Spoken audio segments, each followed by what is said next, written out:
متنازع انتخابات، مزید امریکی اور نیٹو افواج کو بھیجے جانے کے اعلانات اور معاملات جلد افغان سیکیورٹی فورسز کے حوالے کرنے کی خواہش۔ مبصرین کے مطابق افغانستان اس وقت بدعنوانی، منشیات، غیر مؤثر حکومت اور دہشت گردی کے درمیان پھنسا ہوا ہے، مگر کرزئی حکومت کے سابق وزیر خزانہ اور 2009 کے انتخابات کے سابق صدارتی امیدوار اشرف غنی کا کہنا ہے کہ یہ تصویر کا ایک رخ ہے۔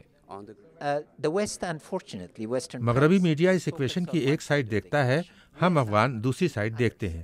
ضرورت اس امر کی ہے کہ مثبت انرجی کو استعمال کر کے منفی حقائق کو مات دی جائے، اور میرا خیال ہے کہ درست پارٹنرشپ کے ساتھ بنیادی مقصد افغان عوام کی ضروریات اور امیدوں کو پورا کرنا ہو تو وہ ہمت جو ہم نے کئی صدیوں سے اپنے پاؤں پر کھڑا ہونے اور خود کو اکٹھا کرنے کے لیے دکھائی ہے، اسے استعمال کیا جا سکتا ہے۔ یہی سوچ واشنگٹن میں موجود کچھ اور ماہرین کی بھی ہے، جو کہتے ہیں کہ افغانستان کا حل افغان عوام کے ہاتھ میں ہے اور عالمی برادری کو افغان عوام کو لیڈرشپ، سیاسی ہم آہنگی اور مدد فراہم کرنے کے لیے مؤثر راستہ تلاش کرنا ہوگا۔ الیگزینڈر تھیر کا تعلق United States institute of peace سے ہے۔ Clearly, there needs to be a lot of international support for Afghanistan, both in Afghanistan کے لیے بے تحاشا عالمی مدد کی ضرورت ہے، نہ صرف سیکیورٹی میں بلکہ امداد کی صورت میں بھی، مگر آخر میں اگر اس گاڑی کو افغان نہیں چلا رہے، اگر وہ اپنے استحکام کا مطالبہ نہیں کر رہے یا اس کے لیے کام نہیں کر رہے، تو کسی بھی حد کی عالمی امداد فائدہ مند نہیں ہوگی۔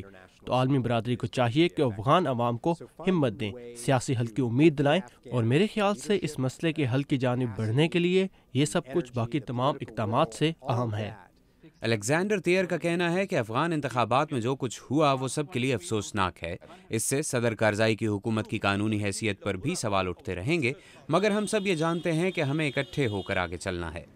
افغانستان کے حل میں پاکستان کے کردار کو ہمیشہ نہایت ضروری قرار دیا گیا ہے، اور امریکی انتظامیہ پاکستان کو یہ یقین بھی دلا رہی ہے کہ امریکہ افغانستان اور پاکستان کو تنہا نہیں چھوڑے گا۔ مگر اشرف غنی کے مطابق افغانستان اور پاکستان کے درمیان باہمی اعتبار کی کمی کو بھی دور کرنے کی ضرورت ہے۔ ہمیں بارڈر پر تعاون کرنے کی ضرورت ہے۔ ہمیں ایک معاشی اور سیاسی سوچ پیدا کرنے کی ضرورت ہے جو 21ویں صدی کے تقاضوں کے مطابق ہو اور دونوں ملکوں کے لیے فائدہ مند ہو۔ افغانستان کی موجودہ صورتحال پر واشنگٹن کے حلقوں میں یہ سوچ پختہ ہوتی جا رہی ہے کہ مالی اور فوجی امداد اس وقت تک کچھ نتائج نہ دے پائے گی جب تک افغان عوام کی معاشی بدحالی کو ختم کرنے کے لیے اقدامات نہ کیے جائیں۔ محمد عاطف، اردو VOA، واشنگٹن۔